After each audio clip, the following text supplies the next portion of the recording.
of the scope of what we may see here. And I'm going to sit down because they are approaching the door. Hello. How's everybody today?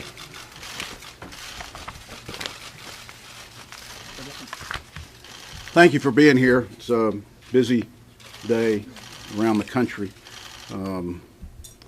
Mark and I recognize the tragedy of Nevada this week, and at this point I'm glad to say that it doesn't seem to have a terrorism nexus.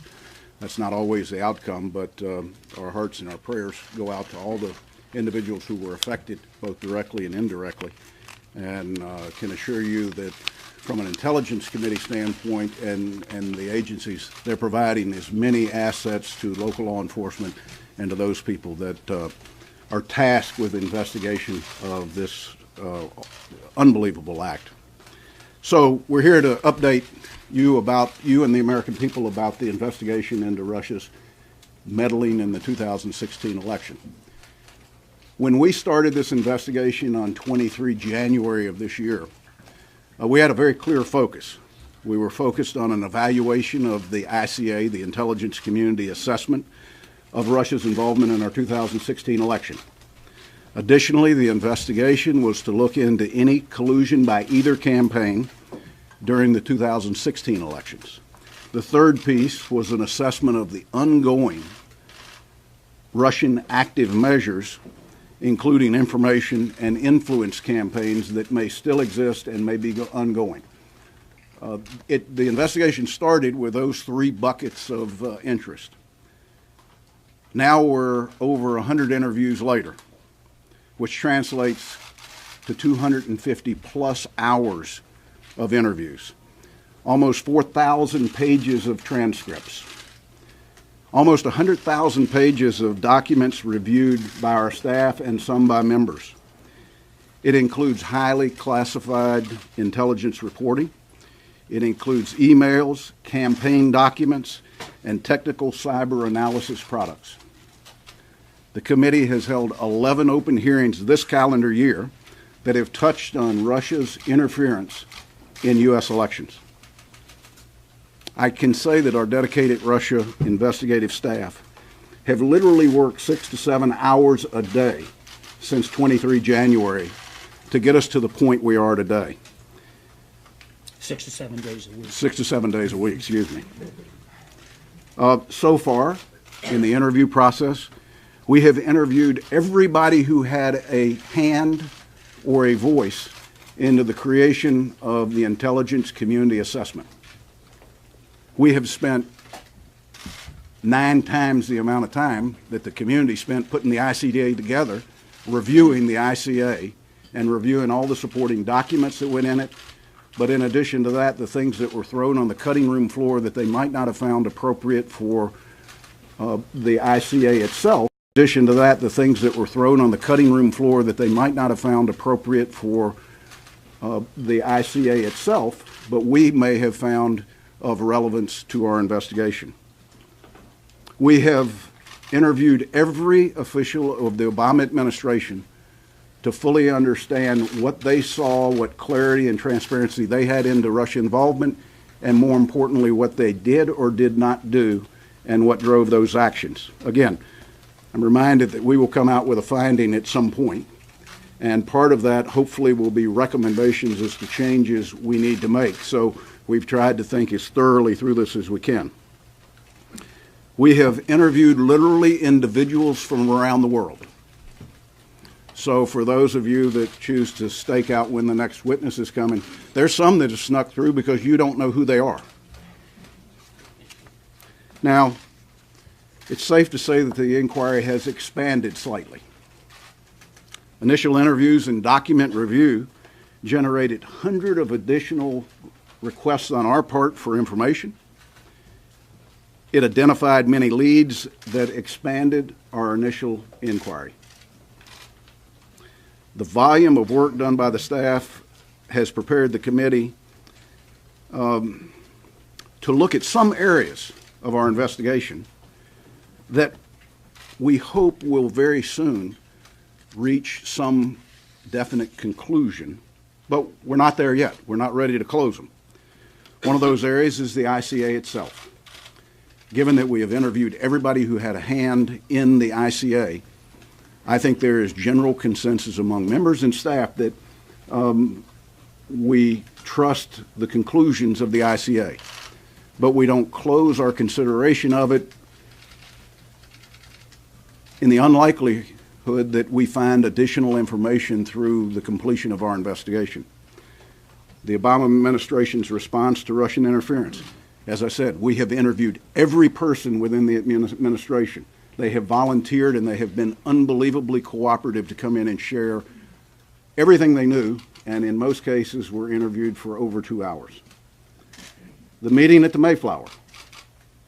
Let me be specific. These are not issues that are closed. We have not come to any final conclusions. We have interviewed 7 individuals that attended the Mayflower event.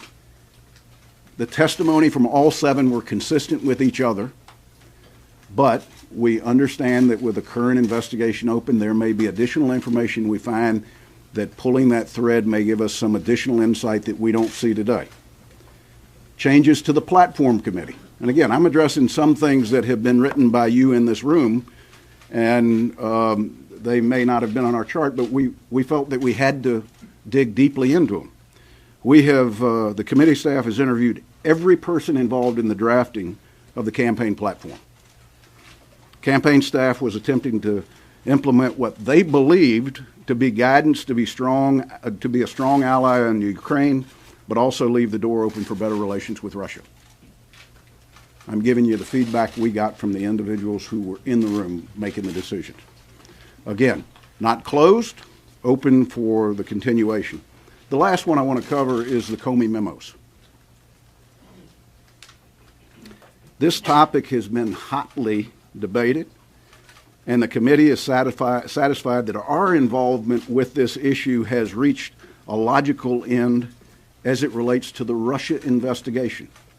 Now again, this is not something that we've closed, but we have exhausted every person that we can talk to get information that's pertinent to us relative to the Russia investigation. Questions that you might have surrounding Comey's firing are better answered by the General Counsel or by the Justice Department, not the Select Committee of Intelligence in the United States Senate. There are concerns that we continue to pursue. Collusion. The committee continues to look into all evidence to see if there was any hint of collusion. Now, I'm not going to even discuss initial findings because we haven't any. We've got a tremendous amount of documents still to go through. And just to put in perspective, I said we've done over 100 interviews, over 250 hours. We currently have booked, for the balance of this month, 25 additional interviews. That may not end up being the total, but as of today, there are 25 individuals booked to meet with our interviews. That may not end up being the total, but as of today, there are 25 individuals booked to meet with our staffs before the end of this month alone pertaining to the Russian investigation. We have more work to do as it relates to collusion, but we're developing a clearer picture of what happened. What I will confirm is that the Russian intelligence service is determined, clever, and I recommend that every campaign and every election official take this very seriously as we move into this November's election and as we move into preparation for the 2018 election. I'm going to ask the Vice Chairman to cover the other areas that we're in the process of pursuing. Well, thank you, Richard. And I want to say at the outset again, I'm very proud of this committee. I'm proud of the way the committee has acted. I'm proud of our staff and the enormous amount of work they've done. I know the Chairman and I see many of you daily in the hallways and know that this feels like it's taking a long time. It is taking a long time. But getting it right and getting all the facts is what we owe the American people. And as we've seen, for example, stories that emerged in the late summer around, Mr. Trump Jr.'s meeting, or the possibilities of a Trump Tower in Moscow. Chairman and I would love to find ways to close things down, but we also still see strains and threads that we need to continue to pursue. I want to touch on two subjects. The first is, and echoing what Richard's already said, the Russian active measures efforts did not end on Election Day 2016. They were not only geared at the United States of America. We have seen Russian active measures take place in France. We've seen concerns raised in the Netherlands. We've seen concerns raised in Germany. And we need to be on guard. One of the things that is particularly troubling to both of us is the fact that it's become evident that 21 states' electoral systems were not all penetrated, but there was at least trying to open the door in these 21 states. It has been very disappointing to me, and I believe the chairman as well, that it took 11 months for the Department of Homeland Security to reveal those 21 states, and still don't know why exactly last Friday was the date they chose to reveal that information, but still believe there needs to be a more aggressive whole-of-government approach in terms of protecting our electoral system. Remember, to make a change, even in a national election, doesn't require penetration into 50 states, arguably. And states like the chairman's and mine could be key. You could pick 2 or 3 states and 2 or 3 jurisdictions and alter an election. And I believe in a state like mine, where in Virginia and New Jersey, in 34 days, we have elections. I'm glad to see the DHS has said they are going to up their game and particularly help those states with elections that are happening this year. But we need to make sure that there is a organized, again, whole-of-government approach. I know in Virginia, for example, even before we discovered that we were one of the 21 states, I think the state electoral board, in an abundance of caution, decertified one set of machines that were touch screens that didn't have kind of a paper ballot or a paper trail to this. One of the things we wanted to emphasize with this briefing, that this is an ongoing concern, and that if states don't proactively move forward, very shortly we'll be getting into primary seasons early on in 2018, and this is an ongoing challenge. And again, I'd point out, even after last week, Wisconsin, Texas, and California still have some lack of clarity about whether the appropriate individuals were notified. I also want to raise an issue that the chairman and I have been working jointly on as well, and that is the Russians' use. I have been working jointly on as well, and that is the Russians' use of social media platforms. Social media platforms that increasingly the vast majority of us turn to for information, for news, in a way that is very different. If you look, for example, in the realm of political advertising, we've seen a over 700% increase in the use of digital political advertising between 2012 and 2016. The expectation is that may double or triple again in terms of the next election cycle because of the ability to so target voters. I was concerned at first that some of these social media platform companies did not take this threat seriously enough. I believe they are recognizing that threat now. They have provided us with information. We think it's important that the 3 companies that we've invited, Google, Twitter, and Facebook, will appear in a public hearing so that Americans can again hear both about how we're going to protect, I would argue, 3 areas. One making sure that if you see an ad that appears on a social media site, that Americans can know whether the source of that ad was generated by foreign entities.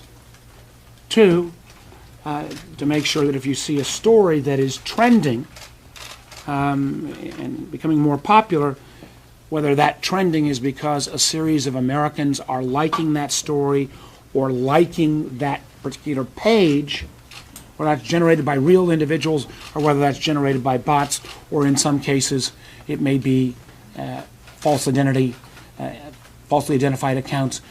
For example, Facebook has indicated between 30 and 50,000 such accounts were taken down in France because due to Russian interference.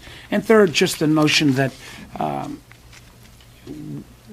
both of us have been in politics a long time. If you have somebody running an ad for you against you, you ought to be able to go down and take at least a look at that content, the same way that if ads are run for or against you on TV, radio, or newsprint, you can at least get a look at that content.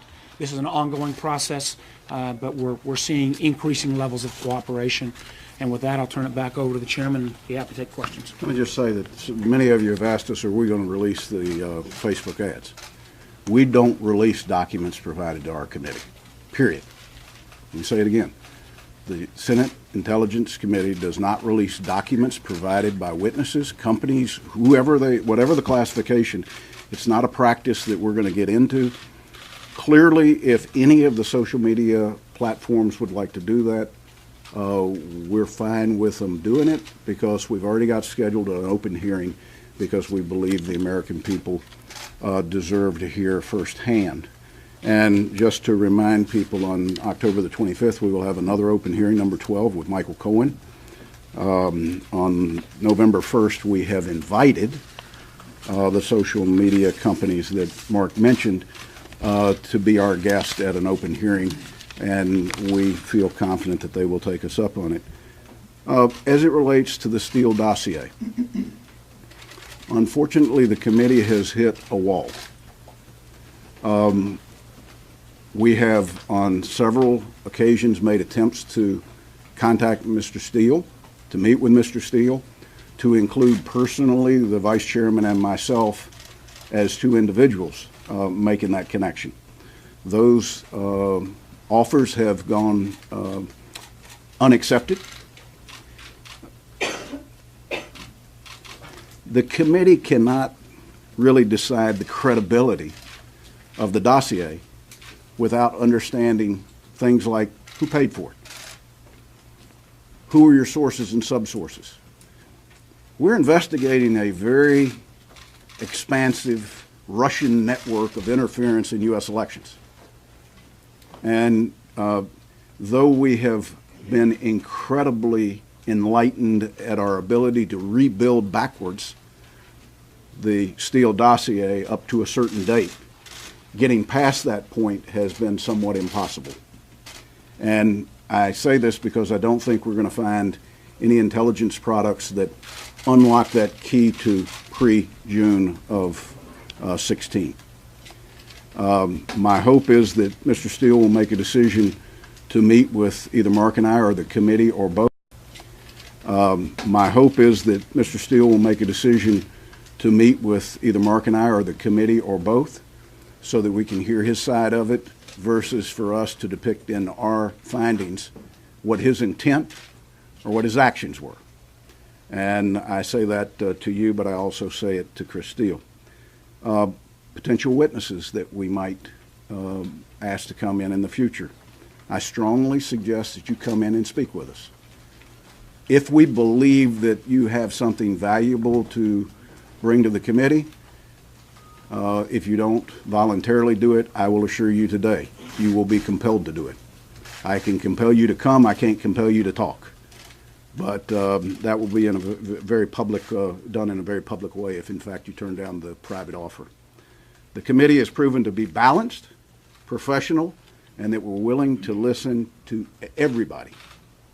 Let me say in closing, for those following our investigation in the press, I want you to know that you only see glimpses of the amount of work the committee's done. We're doing much of our work behind closed doors to ensure the privacy and the protection of witnesses and sensitive sources and methods. It's become increasingly clear that the committee has stayed focused on building the foundation to be able to finish our investigation thoroughly and in an accountable way.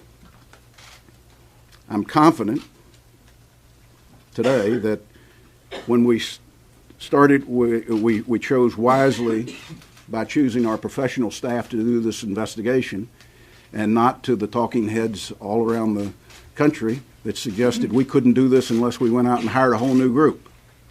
And I think the numbers here reflect that.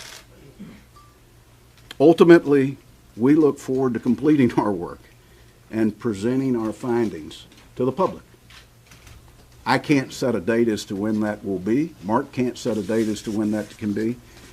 We will share with you when we have exhausted every thread of intelligence, every potential witness that can contribute anything to this.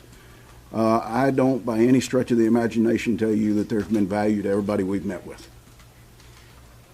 But if we hadn't met with them, then you would have questioned us as to why we didn't.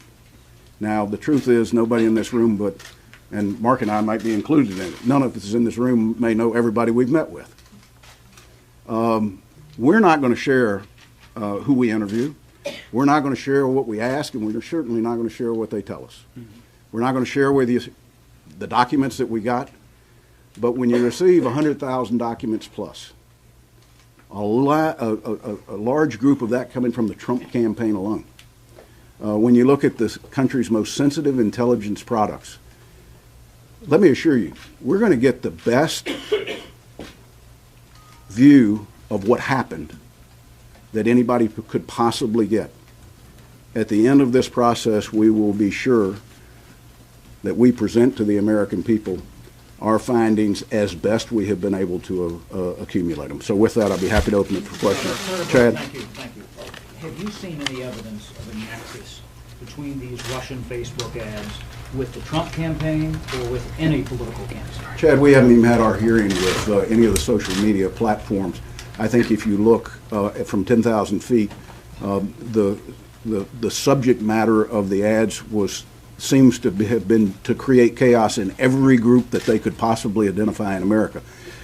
From a standpoint of any involvement, let us have the opportunity to have these folks in, ask them the questions. In many cases, they didn't even take advantage of some of the most technical targeting tools that exist within those social media companies.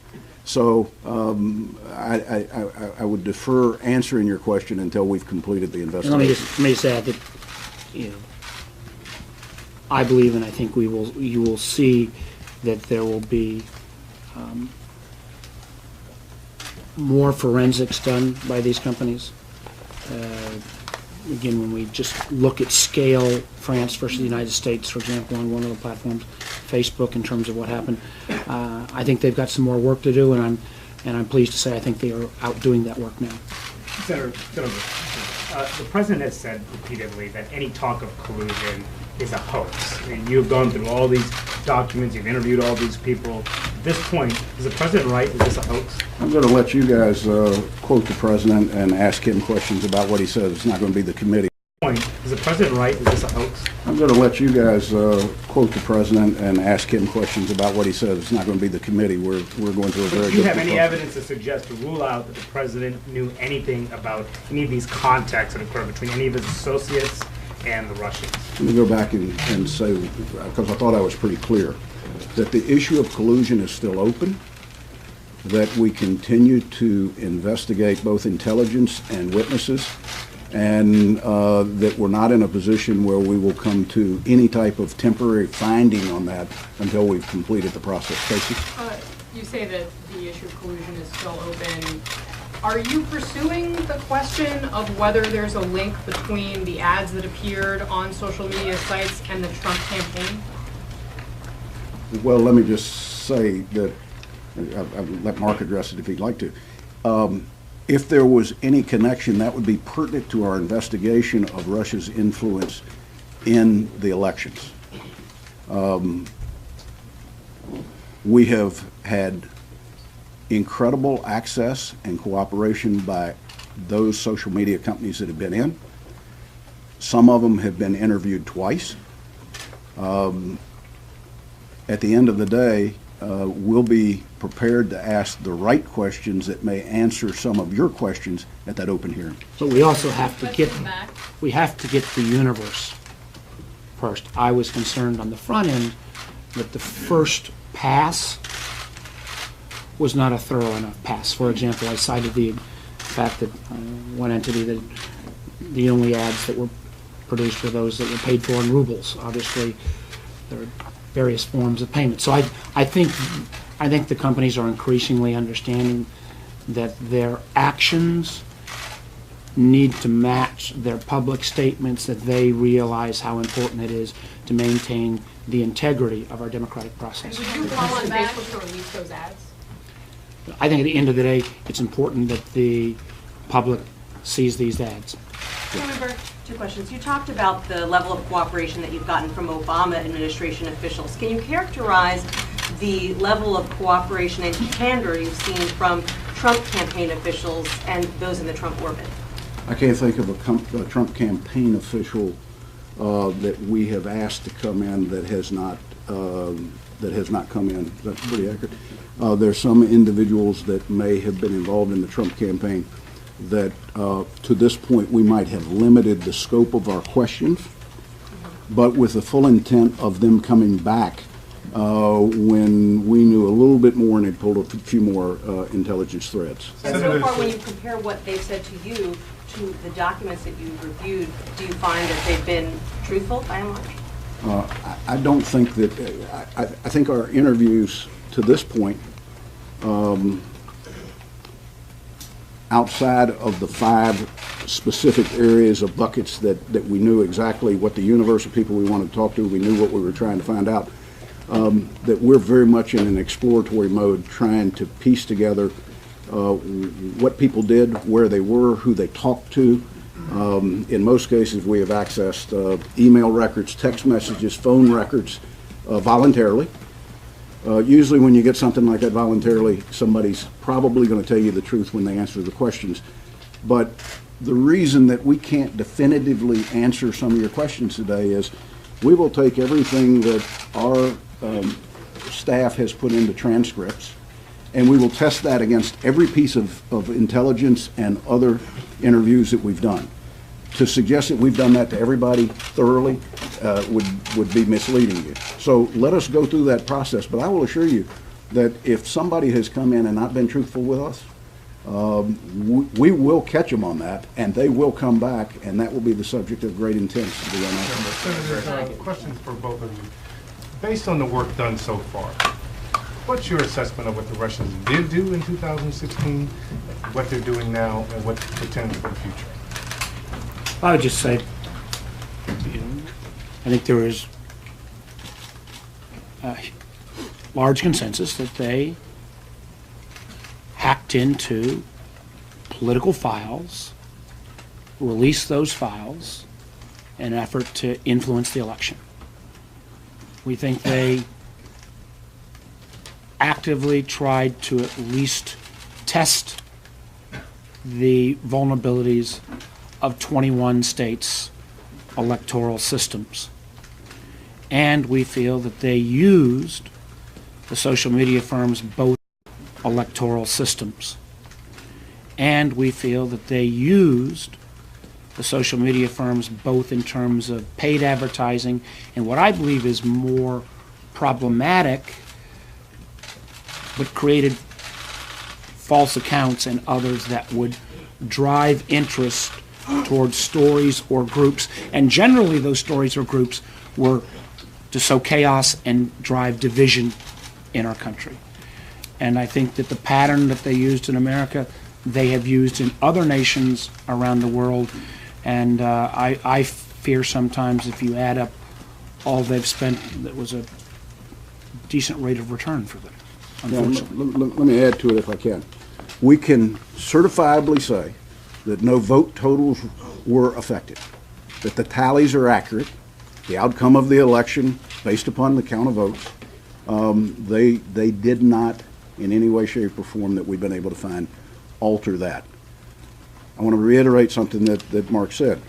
You can't walk away from this and believe that Russia is not currently active in trying to create chaos in our election process. I assume that the same tactics that we saw in Montenegro, in France, in Belgium, and in the United States will continue to be tested within our structure of the election process here, Don. Thank you, Senator. Pivoting off that point, you just noted that Facebook, they say 10 million people saw their ads. There was an information campaign waged against one candidate by the Russians. And of course, they probed 21 states, perhaps more, that we didn't catch. So can you definitively look at the American public, Senator Burr, and say that the election was not influenced in any way by this massive Russian operation? Well, let me take issue with your premise of your question. Neither Mark or I said that there was a campaign targeted against one. We're looking at both campaigns. Well, that's what the ICA has said. The ICA did not look at collusion of the campaigns. The ICA looked at Russian, let me finish, Russian involvement in the election process. We're in agreement with that. We have not come to any determination on collusion or Russia's preferences.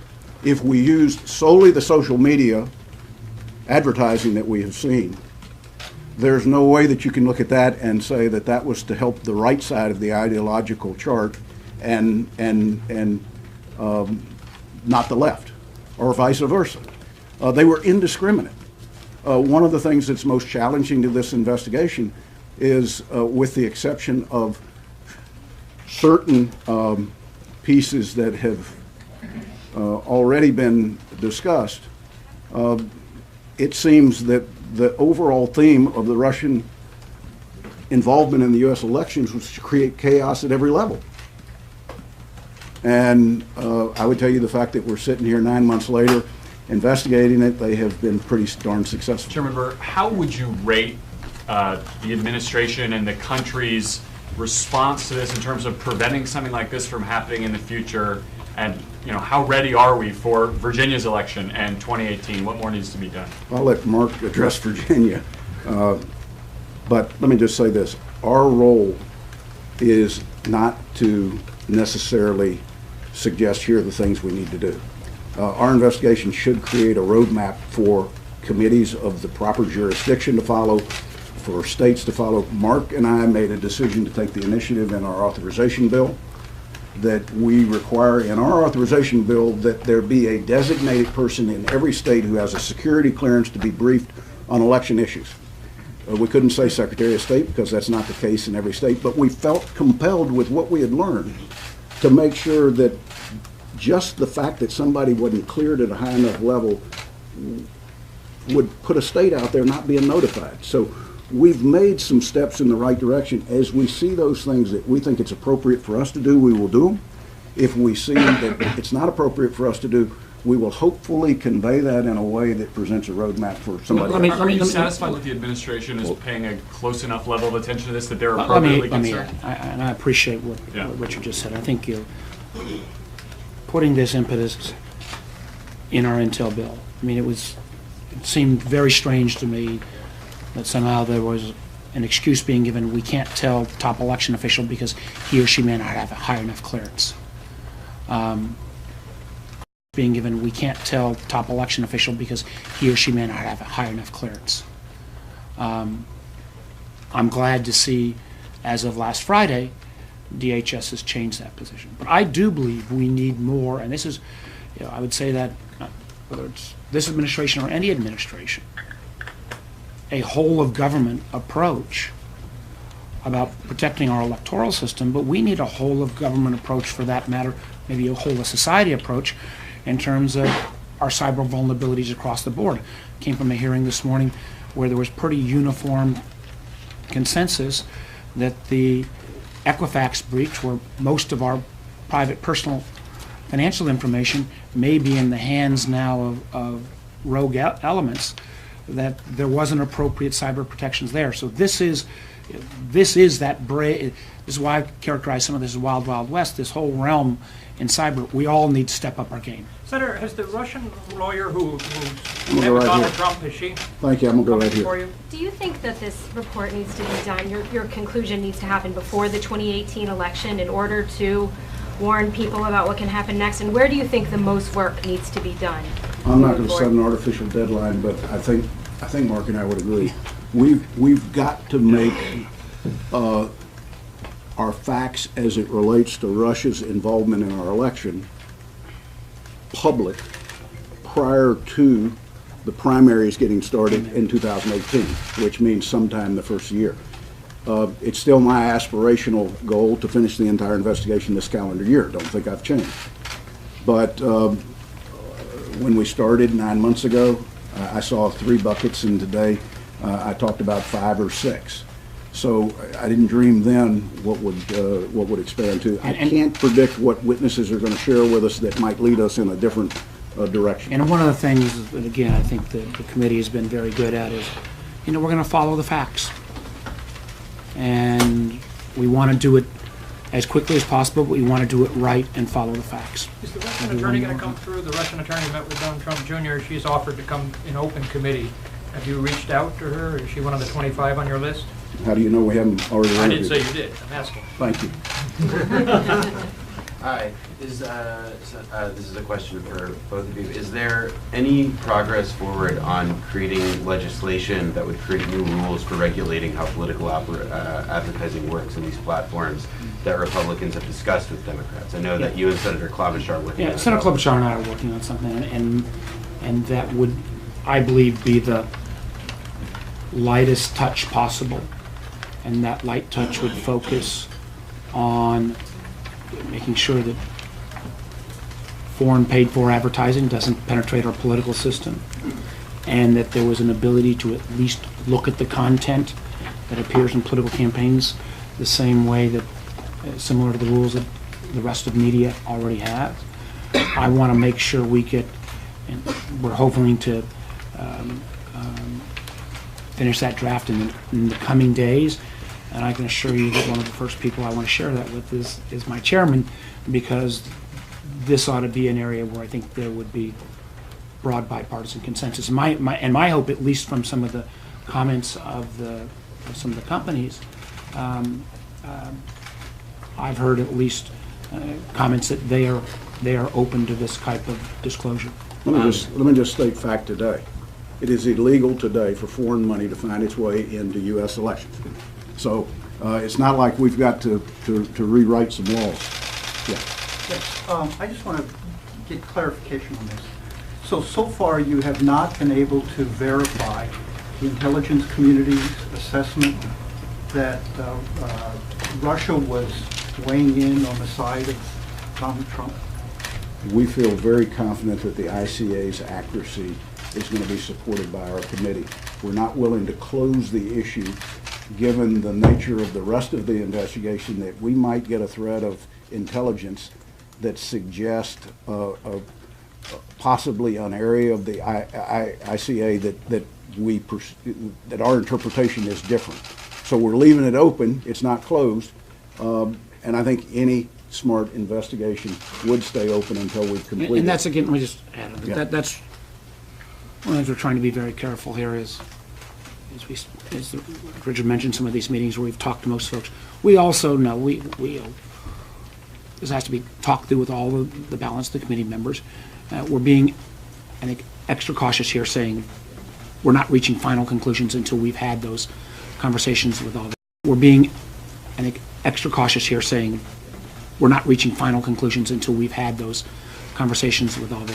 Could there ever be a point where the meddling from Russia was so overwhelming that it could lead to negating the results of the election? Maybe that's a theory people are working under. All I can tell you is that the votes were counted, one person won, and that's how it's going to stay. Prior to the release of your committee's report, will there be any coordination on what the Senate Judiciary Committee has found in its own investigation? Listen, we're focused on our investigation. Everybody has They're jurisdictional lanes. My hope is that they stay within those lanes. We talk, I won't say regularly, but when we need to with the special counsel. The special counsel is focused on criminal acts. We're not focused on criminal acts. If we find one, then they're the first phone call we make. Senator Burr, the president is the commander-in-chief and he's charged with protecting the country, but he hasn't really spoken out on this issue other than to call it a hoax. Do you want to see him lead some kind of effort, speak out, do something tangible to protect the country from these, what you consider to be ongoing attacks from Russia? Listen, I think the Vice Chairman alluded to the fact that though it was slow getting DHS to recognize this, it didn't take as long as it did for the last administration to run the clock on it. So we're not trying to look back and point to things that were done wrong. Everybody's done things wrong. I want to talk about prospectively. Should the president now take what you're saying today, speak out against it, and lead some kind of formal effort to protect the country? I'm not asking the president to take the briefing that we give at a press briefing about progress and assume that in any way, shape, or form fully encapsulates what our final report will say. What I will say is what the Vice Chairman pointed out, that the Department of Homeland Security has taken a different posture. It's his administration. I'm sure they had his direction or his leadership's direction. We're pleased with the progress that they're making, but some of the things that hopefully we will be able to point out will be important steps to be incorporated in their thought process moving forward. Thank you, guys. Thank you. We gotta run. Thank you.